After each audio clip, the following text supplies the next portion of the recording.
Bienvenue sur ce point sur les positions en cours et en attente des grandes banques pour la semaine du 12 octobre 2015, une vidéo réalisée par professeurforex.com en partenariat avec dailyfx.fr.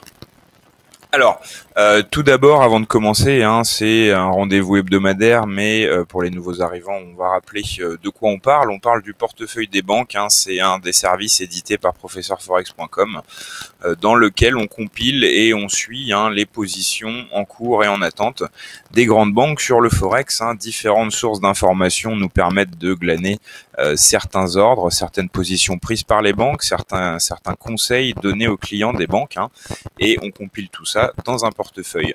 Les horizons de temps travaillés, c'est généralement plutôt swing trading et moyen terme. Il y a environ 80 conseils qui sont clôturés par mois et il y a différentes manières d'aborder ce service. On peut le voir ça comme un service de signaux où on suit tous les conseils. On peut aussi appliquer ses propres filtres en se disant par exemple qu'on va suivre uniquement les positions qui rentrent dans le cadre de votre stratégie de trading habituelle ou qui concernent les devises que vous affectionnez plus particulièrement. Vous pouvez aussi réfléchir autrement en étudiant les performances des banques et on en parlera d'ailleurs plus tard dans ce webinaire des performances des banques. Et en suivant par exemple telle banque sur telle devise mais pas sur une autre. Et on peut aussi se servir de ce service comme d'un indicateur. C'est toujours très intéressant de le relever quand on a plusieurs banques positionnées dans le même sens sur une même paire de devises, ou quand on a plusieurs banques qui visent le même objectif sur une même paire de devises. C'est des éléments significatifs et intéressants à prendre en compte dans le cadre de votre analyse et dans le cadre de votre trading. On va maintenant passer aux positions qu'on a sur le portefeuille en ce début de semaine. On commence par les positions euro-dollar. On a eu une entrée en position aujourd'hui de UOB, un achat à 1,1365 avec un objectif à 1,1460, un trade de moyen terme avec donc un objectif à un tout petit peu moins de 100 pips. Et un stop à 1,1250. On a Barclays qui est sur une position de long terme. On retrouve cette position toutes les semaines, à chaque fois qu'on se retrouve depuis qu'elle a été passée. Le 31 août, c'est une position de long terme, donc qui risque de rester un moment dans le portefeuille. Comme on le voit, on a un objectif à 1,0460, c'est le plus bas annuel, et un stop à 1,1562.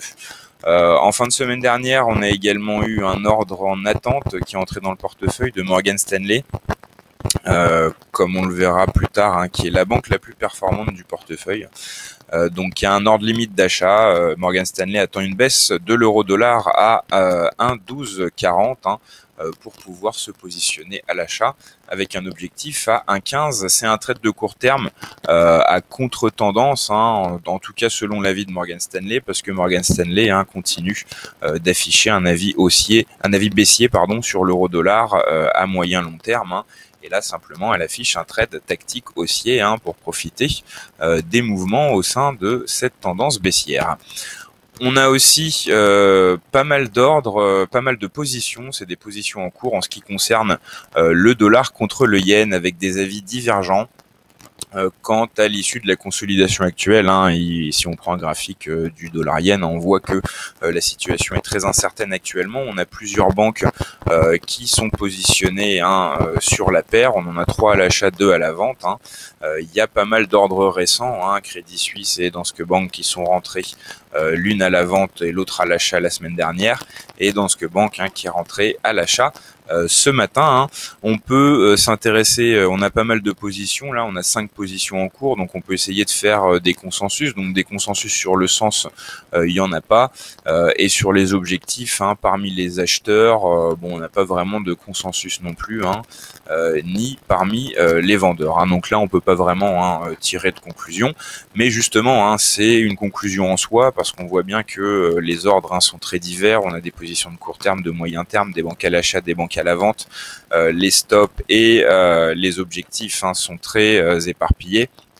C'est symptomatique de l'incertitude actuelle sur la paire. Donc là, peut-être que justement de voir beaucoup de lignes contradictoires dans le portefeuille des banques pour le dollar yen, on pourrait estimer que c'est un indicateur pour justement ne pas se positionner en ce moment sur cette paire. Voilà différentes manières de voir les choses. On passe maintenant au GBP USD avec trois ordres limites d'achat qui sont récents, hein, deux de la semaine dernière et un de ce matin. Donc là, on a les banques qui attendent une correction pour se repositionner à l'achat. On a vu récemment la paire GBP USD progresser. Donc là, hein, on attend pour Danske Bank, Crédit Suisse et une autre position de Danske Bank. On attend hein, une légère correction pour pouvoir se repositionner à l'achat. Au niveau du cours d'entrée, hein, on a les deux positions de Danske Bank qui devraient être ouvertes à 1,5275 et à 1,5290 hein, pour Crédit Suisse, avec des objectifs donc sur les 1,5499 pour celle de Danske Bank qui a été passée aujourd'hui, 1,5430 pour Crédit Suisse et 1,5449 hein, pour l'autre position de Danske Bank qui a été ouverte la semaine dernière. Hein. Je rappelle que c'est des trades de court terme. Et pour terminer, on va voir qu'on a la situation inverse sur le dollar contre le franc suisse. On a, tout comme sur le dollar yen, on a des graphiques, hein, une situation graphique très incertaine sur le dollar contre le franc suisse.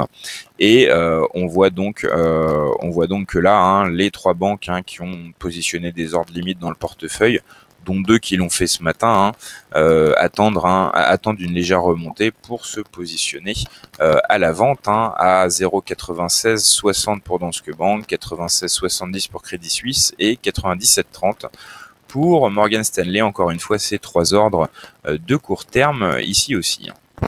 Donc voilà, hein, on attend une légère correction pour se positionner à l'achat sur le GBP USD, une légère hausse pour se positionner à la vente sur le dollar contre le franc suisse.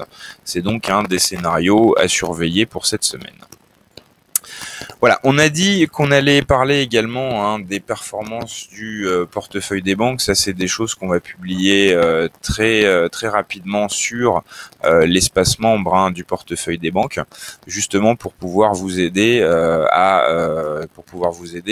faire le tri hein, dans les positions. Si vous voulez faire le tri, savoir quelle banque suivre, hein, sur quelle devise. Là, on a les 4 paires majeures. C'est les performances depuis le début de l'année, depuis début 2015.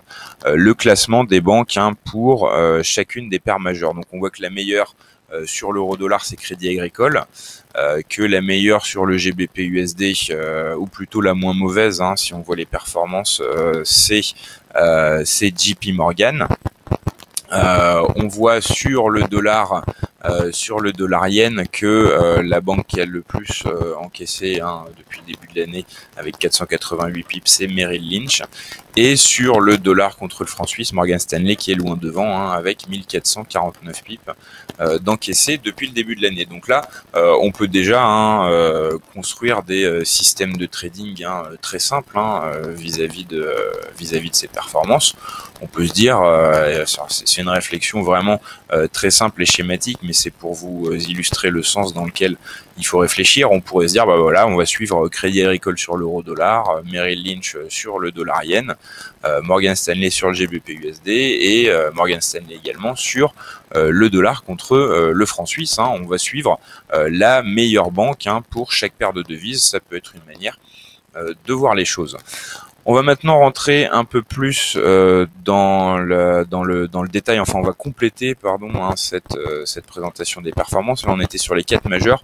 Là, on parle du classement général pour les 9 paires de devises hein, qui sont inclus dans le portefeuille des banques, hein, bientôt plus. Donc le classement général hein, des performances depuis le début de l'année, où on voit que Morgan Stanley, c'est de loin la banque la plus performante. Mais si on revient en arrière, alors voilà, si on revient en arrière, on voit que Morgan Stanley est assez bas dans le classement sur l'euro-dollar.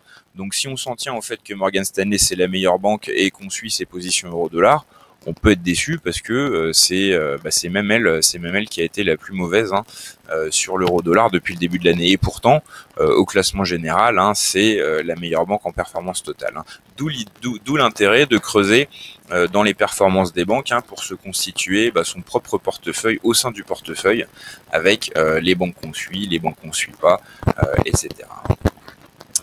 Et maintenant, pour terminer, hein, le classement depuis le début de l'année des devises les plus performantes euro-dollar. Alors c'est pas une surprise parce que bien sûr, comme vous pouvez vous en douter, c'est la paire la plus active dans le portefeuille des banques. Donc forcément, hein, si on est plus actif, hein, on multiplie les chances, hein, d'afficher des grosses performances. Donc pour l'euro-dollar, première position, ça c'est pas une surprise. Par contre pour l'USD-CAD, hein, c'est pas une paire qui a un volume d'ordre exceptionnel dans le portefeuille des banques. Donc là, on peut vraiment se dire, hein, que les banques ont bien performé sur l'USD-CAD depuis le début de l'année, hein, avec 2509 pips encaissés sur la paire.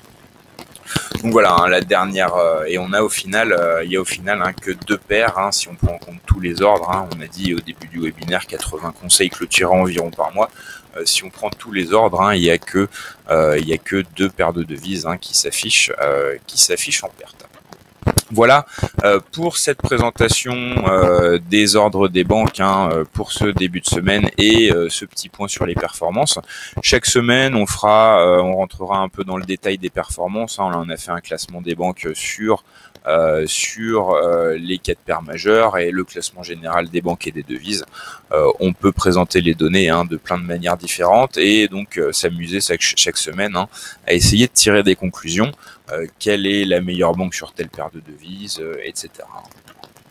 Alors pour terminer, je voudrais rappeler que le portefeuille des banques, c'est un service édité par professeurforex.com qui est accessible gratuitement pour 1 an pour l'ouverture d'un compte FXCM. Hein. C'est un service qui est par ailleurs vendu, hein, donc c'est effectivement un bonus intéressant pour ceux qui voudraient ouvrir un compte chez le broker FXCM.